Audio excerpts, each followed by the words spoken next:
Halo teman-teman semuanya.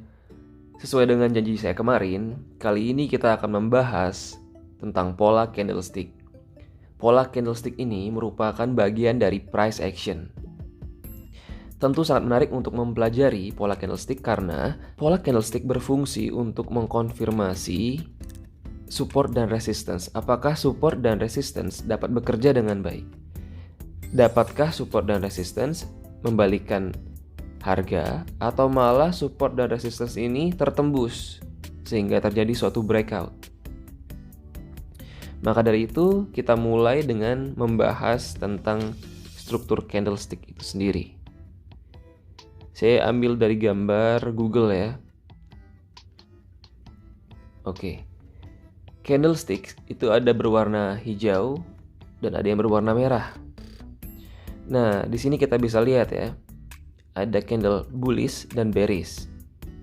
Candle bullish atau berwarna hijau memiliki pembukaan harga di bawah, kemudian menutup di atas. Candle berwarna merah atau bearish itu memiliki pembukaan harga di atas, open ya, dan menutup di bawah. Terus ini ada garis-garis ini apa? Nah, itu namanya shadow atau ekor. Jadi ada badan yang besar ini dan ada ekornya. Ekor ini fungsinya penting untuk membaca dan memahami candlestick. Karena ekor menunjukkan suatu rejection atau penolakan harga. Oke. Semakin besar badannya yang berwarna hijau atau merah ini, maka semakin kuat harga tersebut. Dan sebaliknya, semakin panjang ekornya, maka menunjukkan semakin lemah pergerakan harga tersebut. Oke, paham ya di situ ya? Oke. Nah, kenapa sih bisa terbentuk ekor? Contohnya gini ya. Candle berwarna hijau ini membuka di sini, naik ke atas. Dia sempat naik di sini teman-teman, mencapai titik high ini. Oke. Namun pada akhir-akhir waktu penutupan dia turun lalu menutup di sini. Jadi shadow itu merupakan titik tertinggi yang pernah dicapai candle tersebut. Namun ditolak atau di rejection dari atas sehingga menutup ke bawah. Oke, ini penting ya untuk kita bahas pada video ini karena materinya akan membahas tentang rejection dari support dan resistance. Oke, selanjutnya. Apa aja sih pola candlestick yang ada? Nah, banyak ya teman-teman ya. Tapi ada pola candlestick yang berfungsi dengan baik, yang akurasinya cukup tinggi. Yang pertama adalah hammer. Kemudian ada shooting star, ada bearish engulfing, dan bullish engulfing. Cukup hafalkan itu saja agar Anda tidak bingung karena jumlahnya banyak banget.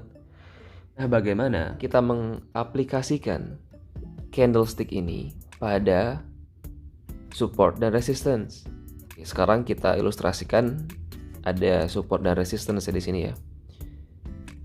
Oke, ini area resistance dan ini area support ya. Ada candle berwarna hijau kan.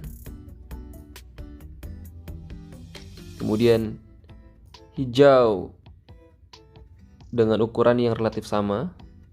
Oke. Namun ada wicks. Ada candle hijau lagi dengan ukuran yang relatif lebih kecil. Oke. Dengan wicks yang lebih panjang lagi. Candle hijau dengan ukuran yang lebih kecil lagi.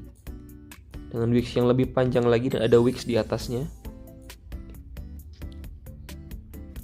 Ada candle hijau lagi. Ya kan? Dengan badan yang lebih kecil dan wicks yang panjang ke atas dan panjang ke bawah.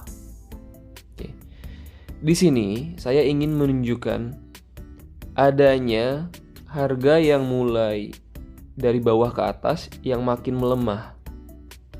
Ingat ya, suatu badan menunjukkan kekuatan dari candle tersebut. Dan shadow atau ekor itu menunjukkan penolakan. Maka semakin besar shadow, semakin besar penolakannya. Karena di sini ada resistance, maka kemungkinan besar candle akan dibalikan dengan catatan ada syarat ini, perlemahan dari candle tersebut. Kemungkinan ya teman-teman, nggak ada sesuatu yang pasti. Maka akan terbentuk candle berwarna merah.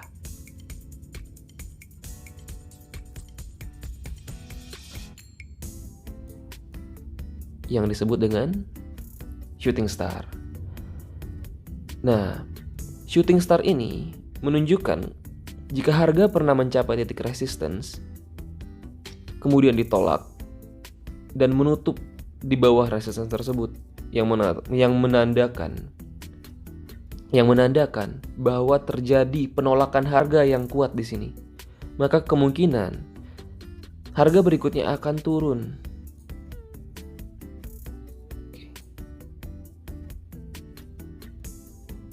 Nah, apa yang terjadi jika ternyata harga ini nggak melemah, teman-teman? Tiba-tiba dia naik lagi, lebih besar lagi. Oke. Kemudian di sini tiba-tiba menembus resistance dengan badan candle yang besar.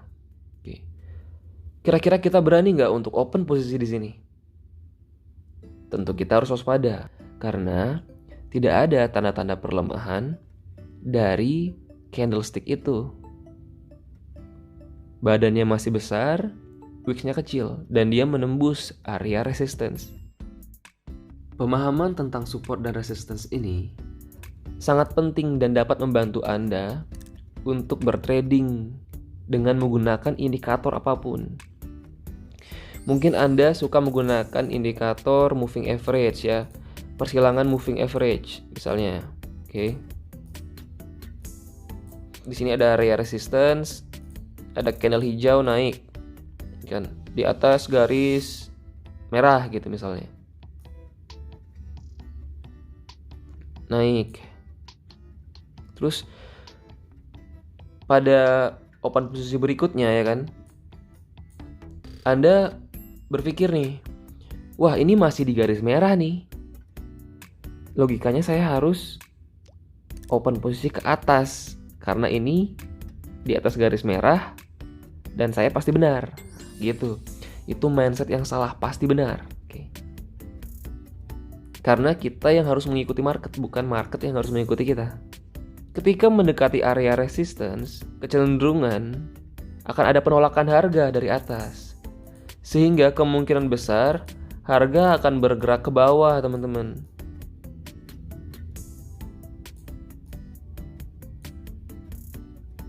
Sehingga Anda menjadi loss di sini. Dan ujungnya kompensasi. Oke, kalau misalnya Anda kompensasi mau berapa kali? 2, 3, 4, 5. Itu merupakan jalan cepat untuk menghabiskan modal Anda. Ingat ya, tujuan kita bertrading itu adalah investasi. Oke, bukan mencari uang secepat-cepatnya. Buang jauh-jauh pikiran tersebut. Nah, di keadaan ini, banyak orang yang akhirnya mengandalkan moving average atau MACD atau RSI kena sliding. Ini marketnya nih aneh nih, gitu. Nggak ngikutin saya nih, gitu. Atau harusnya gini nih, harusnya udah persilangan di atas garis moving average-nya harusnya naik terus nih gitu. Salah ya teman-teman ya, nggak bisa kayak gitu. Oke. Maka mulai dari sekarang ubah mindset Anda dan pahami prinsip dasar basic dari bertrading, yaitu mengetahui dan memahami garis atau area support dan resistance. Semoga video ini cukup jelas buat teman-teman nih. Dan saya mengharapkan kritik dan sarannya pada video ini dan komentar serta pertanyaan. Mungkin ada beberapa hal yang saya jelaskan kurang jelas, kurang bisa untuk mudah dipahami. Oke, sampai di sini dulu video kali ini. Dan sampai jumpa pada video berikutnya. Selalu ingat untuk menjaga emosi serta psikologis Anda saat trading.